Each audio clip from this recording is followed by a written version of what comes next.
I I put my flag back to where you could see it. There it is, like any good beatard would. Rocky Horror and Frankenfurter Revisited. I have a friend, and we were talking about the writings I had made about Rocky Horror Picture Show. Now, in this writing, as I have stated before, the real criminal thinking behind Frankenfurter and other characters like McMurphy in One Flew Over the Cuckoo's Nest and Alex DeLarge in A Clockwork Orange is they believe they can do whatever they want to do. Now, it might be a stretch of the imagination to say they are also insane, because when their actions are wrong and might even hurt other people, they're not able to differentiate between right and wrong. In 2000 Leagues Under the Sea by Jules Verne, you might realize that I think the hero, Captain Nemo, is just that, a hero, a genius who uses his advanced technology to destroy the modern mechanism of war by waging war against the war machine. Nemo thought he could do anything he wanted to, and in the story you realize he is doing this out of revenge. But is he right or wrong? Can you justify taking the lives of those who engage in warfare in order to bring about peace? What about the Unabomber? Was he right to inflict harm to ordinary people in his protestation of the technological advance of society? Was he right to maintain the belief that somehow liberalism was a form of self-deception, which maintained the notion it wants to help people, when in fact it just wants everyone to conform? I don't agree with the Unabomber. It is very likely that he was not sane. He did not know the difference between right and wrong. It has been pointed out to me that I largely overlook things about the character Brad Majors in the writings I have made earlier.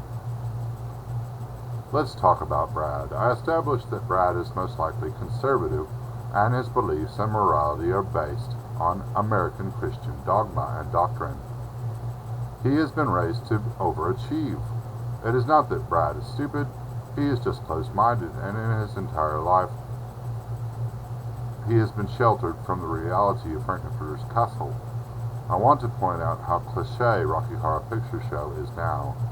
Timeless, yes, but only because we now live in a time where young people are into bondage, discipline, sadomasochism, and cross-dressing, and soon it will be commonplace to see girls in vinyl leading their cross-dressing boyfriends around by a leash attached to a dog collar around their neck. What I'm trying to say about Rocky Horror Picture Show is it is not really surprising or shocking, and after you see it, well, you've seen it. Any shock about it is sort of like a nude model taking off her robe. Once it drops to the floor, she's naked, and you see her, and that's over, so you start drawing. We take the scenario of Rocky Horror Picture Show for granted now. I have said that Brad has no choice about his life. He has no freedom to explore concepts such as gender identity or even what he might really enjoy sexually. I want to restate that about men in our society differently, because I make it sound like the men are to blame and somehow cannot overcome it if they chose to.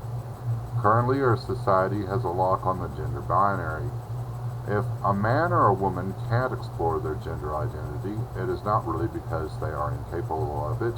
It is because our society not only does not really condone it, it tries to suppress any idea that this might be something that is necessary and vital to people's well-being. In the movie, it is largely played upon that Brad is a repressed homosexual, that Janet is some kind of nymphomaniac. If people have taken me the wrong way and decided I'm saying that all men who are like Brad are repressed homosexuals, and all women who are like Janet are nymphomaniacs, I stand to correct you here. All I am really saying about men and women in today's society is that they have no real choices to even decide for themselves what they are in terms of gender or sexuality.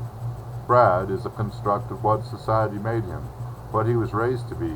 He had no choice but to be straight, conform to male stereotypes, and until the night at the castle never considered thoughts of homoerotica, cross-dressing, or perhaps even sex itself.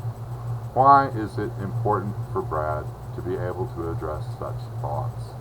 I say it is because the problem with the American male stereotype and even female stereotypes is they defy the concept of yin-yang at the level of a person's being. Men have a feminine side. Women have a masculine side. Our society's attempt to crush this notion is not making anyone healthier. It is simply avoiding what I see as a defining step in the evolution of mankind: the breaking of the gender binary, freedom of sexual expression.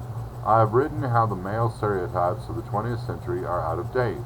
The whole concept of Brad Majors is laughable today because the stereotype he represents has already been long rejected. Sure, Brad is a nerd, and I've seen a lot of Xers that look like Brad, but they aren't Brad. Most of them are androgynous and rather open about their gender identity and sexuality. Even nerds have evolved, so why not men who don't feel comfortable with the John Wayne stereotype, or the football player stereotype, or the muscle man stereotype? I must be a little backward myself, for I see no homoerotic fascination for Rocky himself in the movie. I'm homophobic of Frankenfurter, and I just feel sorry for Brad. I was always hot for Columbia in that movie. And that's all.